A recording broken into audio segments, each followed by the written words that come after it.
TikTok অ্যাকাউন্টে community guideline violation, TikTok অ্যাকাউন্টে যদি ভায়োলেশন চলে আসে তো সেটা কি করে রিমুভ করবেন আজকের ভিডিওতে A to Z দেখিয়ে দিব। তো আমরা অনেকে দেখা যায় ভিডিও আপলোড করার পরবর্তীতে ভিডিওগুলো পোস্ট হচ্ছে না এবং কি টিকটক কমিউনিটি সেটা ডিলিট করে দিচ্ছে। এখানে আমার কয়েকটা ভিডিও আপলোড করা আছে যেটা পাবলিক হচ্ছে না, এটা কমিউনিটি গাইডলাইন ভায়োলেশন দেখাচ্ছে, এটা পোস্ট হচ্ছে না, তো এটা তারা রিমুভ করে দিয়েছে। আমি যদি আপনাকে ভিডিওটা অন করে দেখাই, এই যে দেখতেছেন যে ভিডিওটা এখান থেকে আমি প্লে করতে পারতেছি না। তো টিকটকে যার যার এই ধরনের সমস্যা অবশ্যই ভিডিওটা দেখে নেবেন, আপনার সমস্যাটা সমাধান হয়ে যাবে ইনশাল্লাহ। এবং টিকটক অ্যাকাউন্টের যে কোনো সমস্যার জন্য আমাদের সাথে যোগাযোগ করতে পারেন। ডিসক্রিপশন হোয়াটসঅ্যাপ টেলিগ্রাম গ্রুপের লিঙ্ক পেয়ে যাবেন এবং কি আমার নাম্বার পেয়ে যাবেন, ওইখান থেকে সরাসরি আমাদের সাথে যোগাযোগ করে নিতে পারবেন। তো ভিডিওর মূল টপিকে আসা যাক। আজকের বিষয়টা যেহেতু আমাদের টিকটক অ্যাকাউন্টে ভিডিও পোস্ট হচ্ছে না কিংবা আমাদের টিকটক কমিউনিটি গাইডলাইন ভায়োলেশনটা কি করে রিমুভ করব এবং কি আমাদের যে ভিডিওগুলো রয়েছে এগুলা কি করে পুনরায় পোস্ট করব, তো তার জন্য কি করতে হবে, সর্বপ্রথম আমরা আমাদের ভিডিওটা সিলেক্ট করে নিতে হবে। তো আমার যেহেতু এই ভিডিওটাতে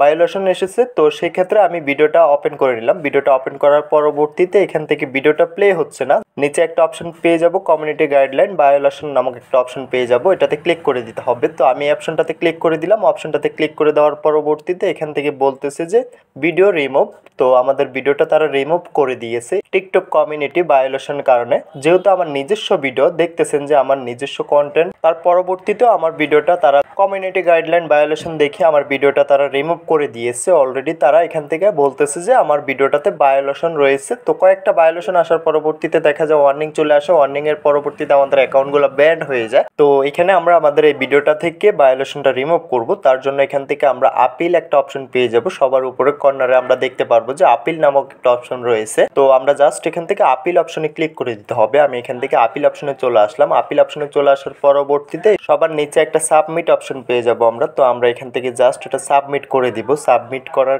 পরবর্তীতে তারা আমাদেরকে রিভিউ দিবে। আমাদের ভিডিওটাতে যদি সিস্টেম ভুলের কারণে গাইডলাইন ভায়োলেশন এসে থাকে তো সেক্ষেত্রে তারা ভায়োলেশনটা রিমুভ করে আমাদের ভিডিওটা আবারও পাবলিশ করে দিবে। তো যার যার টিকটক অ্যাকাউন্ট ব্র্যান্ড হয়ে গেছে, টিকটকের যে কোনো সমস্যা হোক আমাদের সাথে যোগাযোগ করে নিতে পারবেন। আপনার ব্র্যান্ড হওয়ার টিকটক আইডি আমাদের সাথে যোগাযোগ করে রিকভার করে নিতে পারবেন। তো আমাদের সাথে যোগাযোগ করার জন্য ডিসক্রিপশন হোয়াটসঅ্যাপ টেলিগ্রাম গ্রুপের লিঙ্ক দেওয়া আছে, এখান থেকে সরাসরি আমাদের সাথে যোগাযোগ করতে পারেন। এবং টিকটক অ্যাকাউন্টের যাবতীয় সকল ধরনের সমস্যার ভিডিও আমাদের চ্যানেলে আপলোড করা আছে, এখান থেকে চাইলে আপনি ভিডিও দেখে আপনার সমস্যাটা সমাধান করে নিতে পারবেন। তো আজকের বিষয়টা যেহেতু আমাদের টিকটক অ্যাকাউন্টের ভায়োলেশন নিয়ে, তার জন্য শুধুমাত্র ভায়োলেশনের সমস্যাটাই দেখানো হলো। তো টিকটকের যাবতীয় যে কোনো সমস্যার জন্য আমাদের সাথে যোগাযোগ করতে পারেন, ইনশাল্লাহ সমাধান করে দেওয়া যাবে। তো ভিডিওটা আজকে এতটুকুই, দেখা হচ্ছে নেক্সট ভিডিওতে। সবাই ভালো থাকবেন। যাওয়ার আগে একটি কথা, যারা এখনো চ্যানেলটা সাবস্ক্রাইব করেন অবশ্যই চ্যানেলটা সাবস্ক্রাইব করে পাশে থাকা বেল আইকনটা প্রেস করে দিবেন। নিত্য নতুন ভিডিও পেতে অবশ্যই বেল আইকনটা প্রেস করতে ভুলবেন না।